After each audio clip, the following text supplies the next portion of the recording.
नमस्कार दोस्तों, आपके अपने चैनल हमारे संस्कार में आपका बहुत बहुत स्वागत है। आज हम आपके लिए संकष्टी चतुर्थी के दिन सुनी जाने वाली सभी कथाएं एक ही वीडियो में लेकर आए हैं। लेकिन उससे पहले अगर आप हमारे चैनल पर नए हैं और अभी तक आपने चैनल को सब्सक्राइब नहीं किया है तो आप सभी से निवेदन है कि प्लीज़ हमारे चैनल को सब्सक्राइब करें, वीडियो को लाइक करें, ज़्यादा से ज़्यादा शेयर करें ताकि इन कहानियों का लाभ दूसरे लोगों को भी मिल सके। बेल आइकन को दबाना ना भूलें ताकि हमारी आगे आने वाली हर वीडियो की जानकारी आपको नोटिफिकेशन के ज़रिए मिल जाया करे।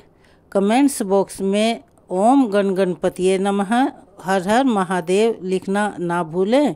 प्लीज़ आप सभी से निवेदन है कि कमेंट्स बॉक्स में कमेंट्स भी अवश्य ही किया कीजिए, हमें अच्छा लगेगा और हमारा मनोबल भी बढ़ेगा। आप सभी को भादो महीने की चौथ की हार्दिक शुभकामनाएं।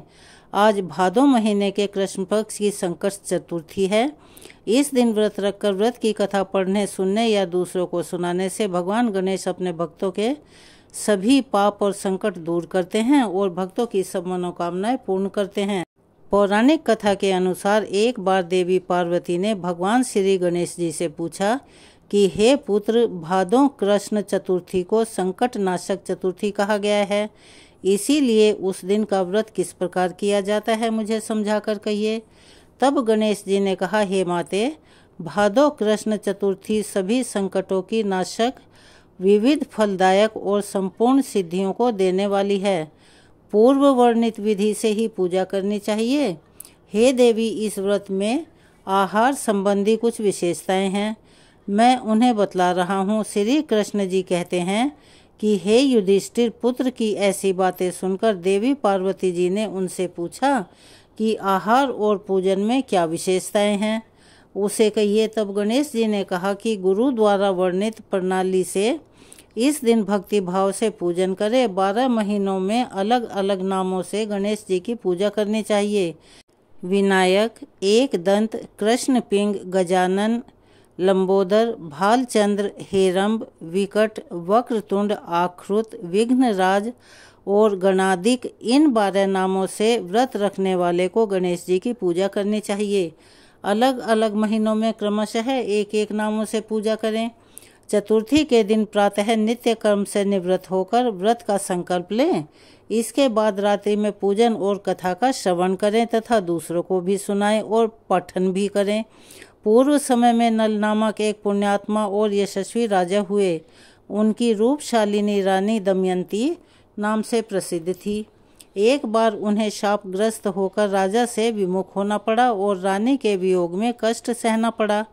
तब उनकी रानी दमयंती ने इस सर्वोत्तम व्रत को किया।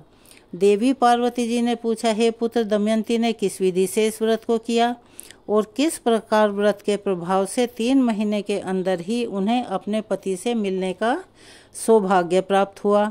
इन सब बातों को आप बतलाइए। भगवान श्री कृष्ण ने धर्मराज युधिष्ठिर से कहा, युधिष्ठिर, देवी पार्वती जी के ऐसा पूछने पर बुद्धि के भंडार गणेश जी ने जैसा उत्तर दिया उसे मैं वैसा ही कह रहा हूँ। अब आप भी सुनिए। श्री गणेश जी कहते हैं, हे माते, राजा नल को बड़ी बड़ी विपदाओं का सामना करना पड़ा। हाथी खाने से हाथी और घुड़साल से घोड़ों का अपहरण हो गया। डाकुओं ने सारा राजकोष लूट लिया और अग्नि की लपटों में घिरकर उनका माल भस्म हो गया। राज्य को नष्ट करने वाले मंत्री लोगों ने भी उनका साथ छोड़ दिया। राजा जुए में सब कुछ गंवा बैठे। उनकी राजधानी भी उनके हाथ से निकल गई। सभी ओर से निराशा और असहाय होकर राजा नल वन में चले गए। वन में रहते समय उन्हें रानी दमयंती के साथ अनेक कष्ट झेलने पड़े। इतना होते हुए भी उनका रानी से वियोग हो गया। इसके बाद राजा किसी नगर में साइस का काम करने लगे, रानी किसी दूसरे नगर में रहने लगी और राजकुमार भी कहीं अन्यत्र नौकरी करने लगा। जो लोग किसी समय राजा राजपुत्र कहे जाते थे वही सब अब भिक्षा मांगने लगे।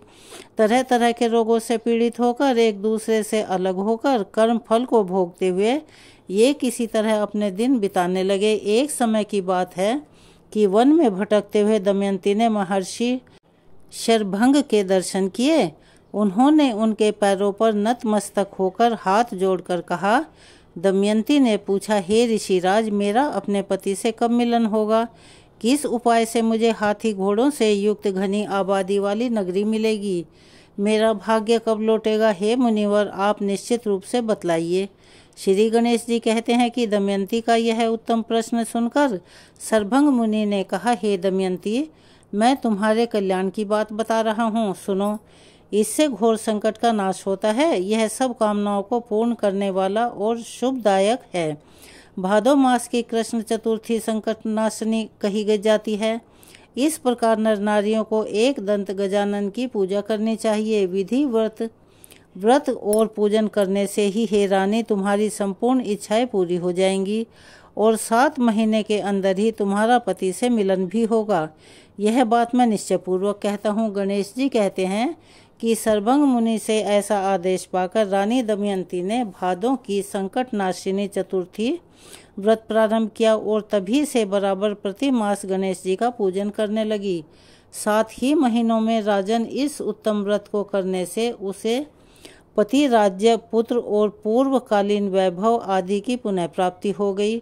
भगवान श्री कृष्ण कहते हैं, हे प्रथापुत्र युधिष्ठिर, इस प्रकार इस व्रत को करने से आपको भी राज्य की प्राप्ति होगी और आपके सभी शत्रुओं का नाश होगा, यह निश्चय है। हे राजन, इस प्रकार मैंने सभी व्रतों में उत्तम व्रत का वर्णन किया। यह सब कष्टों का नाश करता हुआ आपके भाग्य की वृद्धि करेगा। यह कथा यहाँ पर समाप्त हुई। एक बार प्रेम से बोलिए, विघ्नहर्ता भगवान श्री गणेश की जय। हर हर महादेव। चलिए अब सुनते हैं संकष्टी चतुर्थी के दिन सुनी जाने वाली दूसरी कथा। एक बुढ़िया माई के ग्वालिया बछालिया नाम का एक बेटा था। बुढ़िया माई अपने बेटे के लिए 12 महीने की चारों चौथ करती थी। बेटा लकड़ी लेकर आता था और दोनों माँ बेटा उनको बेचकर अपना गुजारा करते थे। बुढ़िया माई रोजाना लकड़ी में से 2 लकड़ी रख लेती और चौथ के दिन बेटे से छुपकर बेचकर सामान लाती थी और 5 पुआ बनाती थी। एक पुआ गणेश जी महाराज को, एक चौथ माता को चढ़ाती, एक ब्राह्मण को, एक अपने बेटे को खिलाती और बाद में एक पुआ खुद खाती थी। एक चौथ के दिन बेटा अपनी पड़ोसिन के घर गया। वह पुआ बना रही थी। जब उसने पूछा कि आज क्या है जो पुए बना रखे हैं, तब पड़ोसन बोली, मैंने तो आज ही बनाए हैं, पर तेरी माँ तो चारों चौथ को पुए बनाती है। उससे जाकर माँ से पूछा, माँ तू रोज पुए बनाती है, मैं इतनी मेहनत से कमाता हूँ। तब बुढ़िया माई बोली, बेटा मैं तो चौथ माता का व्रत करती हूँ। वह बोला कि तू मुझे रख ले या तो तू चौथ माता को ही रख ले। बुढ़िया माई बोली, बेटा मैं तो तेरे लिए ही चौथ का व्रत करती हूँ, इसीलिए मैं तुझे छोड़ सकती हूँ, पर चौथ माता को नहीं। माँ की बात सुनकर जब बेटा घर से जाने लगा, तब बुढ़िया माई बोली कि तू जा रहा है तो मेरे हाथ में से यह आखा लेता जा, जहाँ संकट आए वहीं पूर देना। बेटे ने सोचा बात झूठी है, पर ले चलने में क्या बुराई है। बेटा चलने लगा। वह थोड़ी ही दूर पहुंचा था कि उसने देखा कि एक खून की नदी बह रही थी। कहीं से भी रास्ता नहीं मिला, तो आखा पूर कर बोला कि चौथ माता अगर तू सच्ची है तो रास्ता हो जाए। ऐसा कहते ही झट से रास्ता मिल गया। आगे गया तो घनघोर अंधेरा, उजाड़ जंगल फैला हुआ था। उसने मन में सोचा कि मुझे तो शेर चीते खा जाएंगे, इसीलिए वह एक आखा और पूर कर बोला, चौथ माता मुझे रास्ता मिल जाए। और देखते ही देखते जल्दी से उसे फिर से रास्ता मिल गया। वह आगे गया। चलते चलते एक राजा की नगरी में पहुंचा। वहां का राजा रोजाना एक आदमी की बलि देता था। वह एक बुढ़िया माई के पास गया। वह बुढ़िया माई रोती जा रही थी और पुए बना रही थी। लड़के ने बुढ़िया माई से पूछा, बुढ़िया माई क्यों रो रही हो? तो बुढ़िया माई ने उत्तर दिया कि मेरा एक ही बेटा है जिसकी कल राजा बलि देने वाला है और आज मैं उसी के लिए पुए बना रही हूँ। तो वह बोला, बुढ़िया माई अपने बेटे की जगह मुझे पुए खिला दे तो मैं उसकी जगह बलि चढ़ने वाला बन जाऊंगा। बुढ़िया माई ने कहा, मैं दूसरे के बेटे को कैसे भेज सकती हूँ, लेकिन वह नहीं माना। तो बुढ़िया माई ने उसे ही पुए खिला दिए। अगले दिन जब राजा का संदेश आया तो बुढ़िया माई ने सोचा कि मैं कैसे दूसरे के बेटे की बलि चढ़ने के लिए भेज सकती हूँ, मैं ऐसा नहीं कर सकती। लेकिन बाहर की आवाज़ सुनकर बेटा जाग गया और राजा के आदमियों के साथ चला गया। वहाँ मटके पकाने का आवाज़, जिसमें कुम्हार मटके को पकाता है, बना हुआ था। जो एक मनुष्य का भोग लेने के बाद ही उसमें आवे पकते थे। उन सब ने मिलकर उसको आवे में चिन दिया। वह आखा पूर कर आवे में बैठ गया। एक ही दिन में आवा पक गया और मिट्टी के घड़े सोने चांदी के बन गए। वहाँ एक जमादारनी झाड़ू लगा रही थी। तब झाड़ू से एक कंकर लगकर उन बर्तनों से जा टकराया। तब जमादारनी ने राजा को जाकर बताया कि राजा जी, आपका आवा पक गया है। तब राजा ने सोचा कि पहले तो आवा 8 दिन में पकता था, आज एक ही दिन में कैसे पक गया। तब जाकर राजा ने देखा तो वहाँ पर मिट्टी के मटकों की जगह हीरे मोती और सोने चांदी के कलश हो गए थे।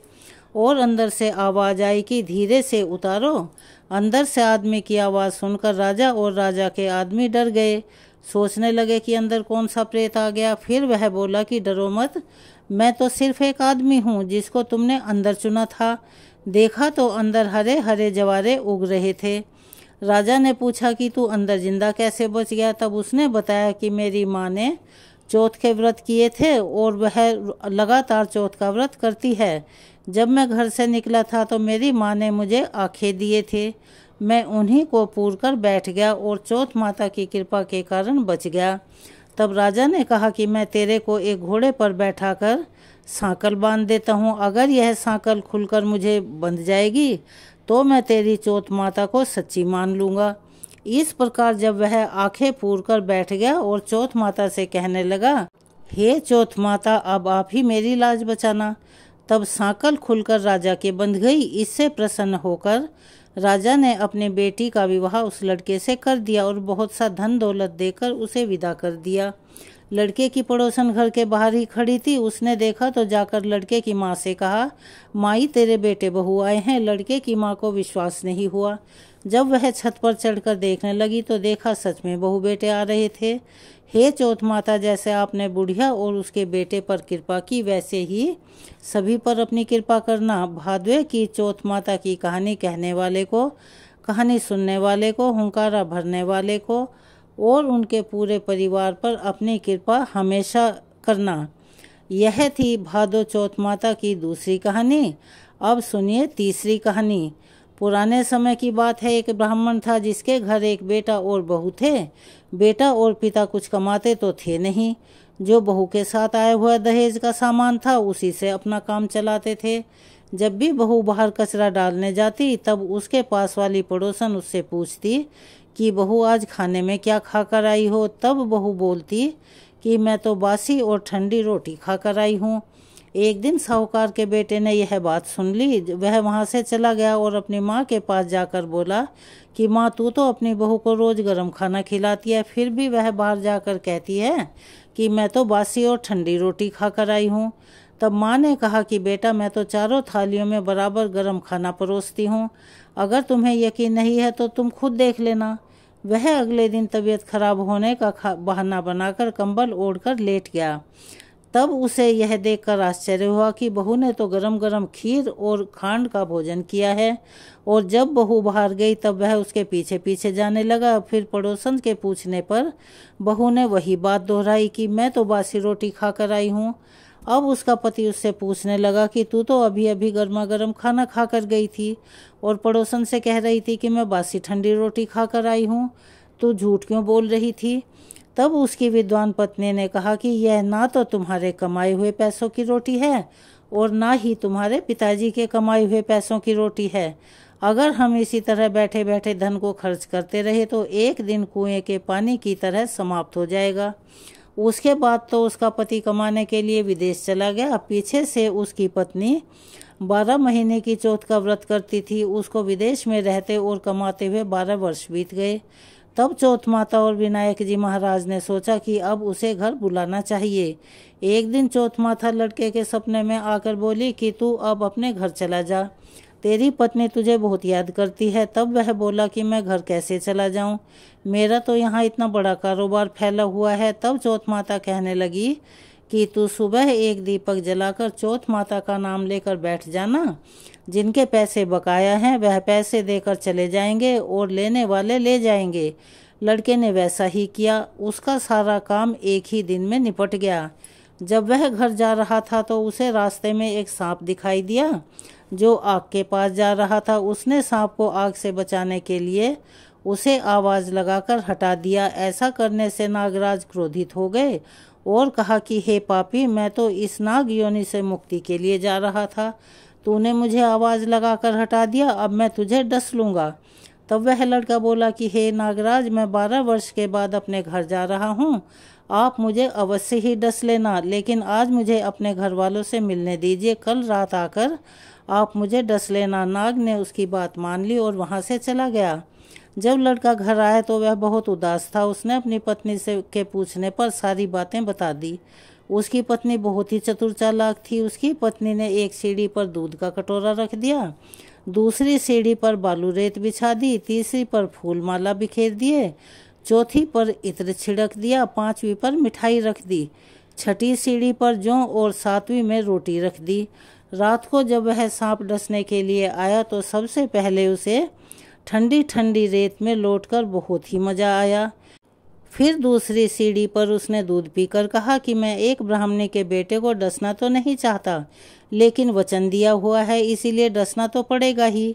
फिर फूलमाला को देखकर बड़ा खुश हुआ और इत्र की खुशबू लेता हुआ ऊपर की ओर जाने लगा। सांप को ऊपर आता हुआ देखकर विनायक जी ने चौथ माता से कहा कि इस ब्राह्मणी के बेटे की रक्षा तो करनी ही पड़ेगी, क्योंकि इसकी पत्नी इसके लिए चौथ का व्रत करती है, उसको तो फल देना ही पड़ेगा।